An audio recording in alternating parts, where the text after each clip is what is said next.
मला स्वतःला काय वाटतं सांगू, विवाहामध्ये एक चांगली व्यक्ती जोडीदार म्हणून आपल्या मुलांच्या आयुष्यात येणं आणि एका चांगल्या कुटुंबाशी संबंध जुळणं हा एकमेव क्रायटेरिया आहे. बाकी सगळं झूट आहे. कुठलीही गोष्ट महत्त्वाची नाही आहे. मग तुम्ही म्हणाल प्रॉपर्टी महत्त्वाची नाही आहे का? खरंच नाही आहे. आज आपली मुलं उच्च शिक्षित आहेत, दोघांनी कष्ट करायचे ठरवले, दोघांनी फायनान्शियल मॅनेजमेंट करायचं ठरवलं तर 5 वर्षात सगळ्या गोष्टी मिळवता येऊ शकतात. 5 वर्षात शून्यातून विश्व उभं करता येऊ शकतं.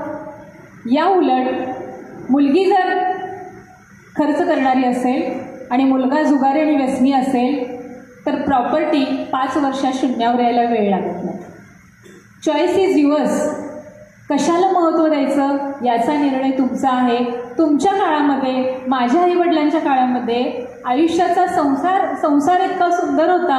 6 महिने पैसे साठवले, फ्रीज घेतला, 6 महिने पैसे साठवले, TV घेतला, असा सुंदर संसार चालू होता. आज आपण सगळंच देतोय मुलांना. फ्लॅट देतोय, गाडी देतोय, परदेशाचं तिकीट देतोय. सगळंच आयतं मिळाल्यामुळं भांडणाशिवाय दुसरं काही राहतच नाही त्यांच्याकडे. नका देऊ काही. शिक्षण आणि संस्कार या 2 गोष्टींशिवाय मुलांना काहीही देण्याची गरज नाही. वपू काळेंचे खूप सुंदर वाक्य आहे. आयत्या मिळालेल्या वस्तूंवर संसार उभा राहू शकत नाही. आयत्या मिळालेल्या वस्तूंवर संसार उभा राहू शकत नाही. रक्ताचा घाम करून जो संसार उभा राहतो त्याची ऐट वेगळी असते, त्याचा डौल वेगळा असतो, त्याचं समाधान वेगळं असतं. हे समाधान आपल्या मुलांना आपण मिळवू द्यावं. ती अडकळतील, ठेचकळतील, पडतील, पण त्यातून ती उभी राहतील. पण सगळंच आयतं दिलात तर त्यांचा संसार कधीही फुलणार नाही. मग तुम्ही मला आमची एवढी प्रॉपर्टी आहे, काय करायची, सगळं मुलांचंच आहे की? आहे, सगळं मुलांचंच आहे, पण ते तुमच्या नंतर. तुम्ही आहे तोपर्यंत तुमची प्रॉपर्टी तुमच्या जवळ ठेवा. कारण 20 वर्ष माझ्या काउन्सिलिंगचा अनुभव तुम्हाला सांगतो की सगळं मुलांचंच आहे म्हणून मुलांना देऊन टाकलात तर तुमचा नटसम्राट व्हायला वेळ लागणार नाही. आणि नटसम्राट होणं म्हणजे काय हे तुम्हाला सांगायची गरज पडणार नाही. सगळंच मुलांचं आहे, पण आत्ता नाही. आत्ता फक्त शिक्षण आणि संस्कार 2च गोष्टी. तुम्ही म्हणाल आम्हाला मोठ्याने लग्न करायचंय, गाव जेवण घालायचंय, काही गरज नाही आहे.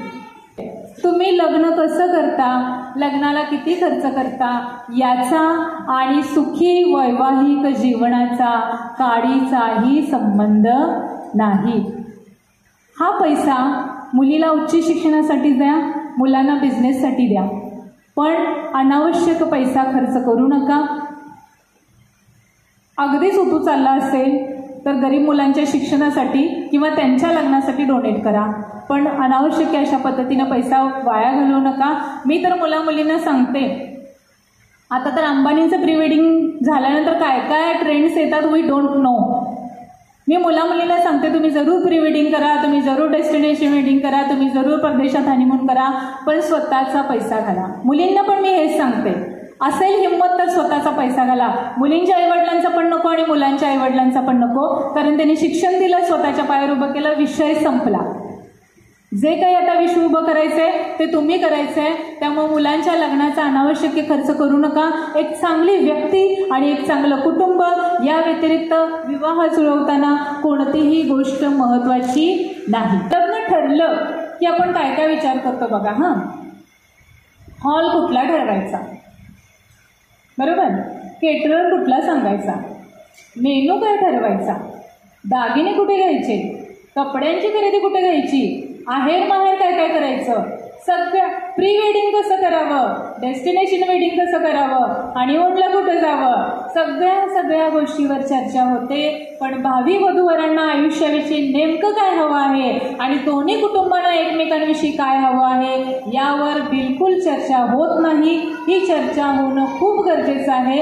शेवटचे 5 मिनिटं मी सांगते. विवाह किंवा लग्न याचं दुसरं नाव आहे ॲडजस्टमेंट किंवा फ्लेक्झिबिलिटी. लग्नामध्ये आपण होम करतो ना, होमामध्ये आपण आहुती देतो, चंदन, अक्षता, तेल, तूप. प्रत्यक्षात तुम्हाला खरं सांगू, आहुती कशाची द्यायची असते? आपल्या अहंकाराची, इगो. इगो म्हणजे काय? माझाच माईक, मीच बोलणार, मीच टाळ्या वाजवणार, त्याला म्हणायचं इगो. हा इगो मला सोडायचा असेल तरच लग्नाच्या भानगडीत पडावं, असं माझं स्पष्ट मत आहे. नाहीतर मी म्हणेल तसंच व्हायला पाहिजे, मी सांगेन तसंच व्हायला पाहिजे, मी उठ म्हटलं की उठायचं, मी बस म्हटलं की बसायचं. मागच्या काळामध्ये चाललं असेल तुमच्या आईवडिलांच्या काळामध्ये, इथून पुढच्या काळामध्ये चालणार नाही. फ्लेक्झिबिलिटी पाहिजे, अहंकार सोडला पाहिजे, तरच सहजीवनाचं सहज जीवन होतं. असं म्हटलं जातं की नाती ही फुलपाखरासारखी असतात. नाती ही फुलपाखरासारखी असतात. घट्ट धरून ठेवली की कोमेजून जातात, सैल सोडली की उडून जातात आणि हळूवार जपली तर आयुष्यभर साथ देतात. अशी हळूवार जपणारी नाती तुमच्या आयुष्यात निर्माण होत, तुमच्या मुलांना आयुष्याचा जोडीदार मिळो आणि तुम्हाला एक चांगलं कुटुंब मिळो, अशी सदिच्छा व्यक्त करते.